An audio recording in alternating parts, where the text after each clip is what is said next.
مع المولودية. حشود في التنفيذ، حشود راح تكون كرة دائرية دائما تبقى ممتازة. أول محاولة ممتازة لصالح مولودية الجزائر، محاولة ممتازة لصالح المولودية، لا خاصة على الرواق الأيمن. نشاهدوا وين حشود، محاولة ممتازة خطيرة لصالح الاتحاد. ماذا هناك؟ ماذا يقول الحكم؟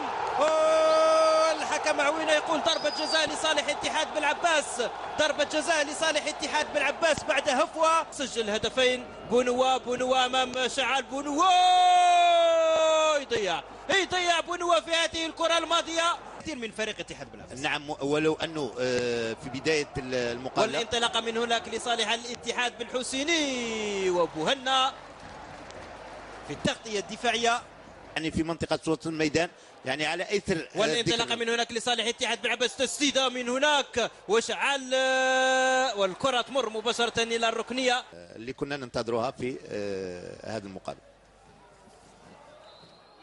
كرة طويلة. ماذا يقول الحكم عوينة؟ الحكم عوينة يقول ضربة جزاء. شوف هنا الحكم عوينة يقول ضربة جزاء لصالح مولودية الجزائر. حشود امام الحارس غول عبد الرحمن حشود.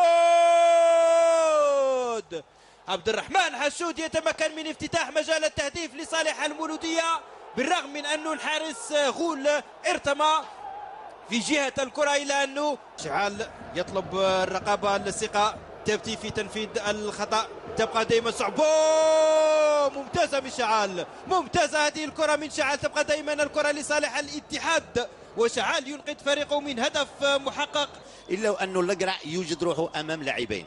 شوف تسديدة من حشود والحارس غول على مرتين. كانت تسديدة قوية من عبد الرحمن حشود. العربي تبتي راح تكون كرة دائرية في القائم الثاني، تبقى دائما في منطقة العمليات. وشعل والاتحاد يعدل النتيجة. الاتحاد يعدل النتيجة بعد رحلة صعبة شاقة. يتمكن اتحاد بالعباس من تعديل النتيجة إثر هذه الركنية، إثر الركنية من تبدي بعدها ثابتة في شباك المولودية. ترجع الكرات يعود يعاون، يعني يساعد زملائه في استرجاع الكرة. توزيعة من هناك مباشرة، توزيعة ممتازة، كانت محاولة ممتازة من مماش. الآن بنتيجة هدف مقابل هدف. كرة طويلة مباشرة من هناك، صعبة هذه الكرة، صعبة خطيرة.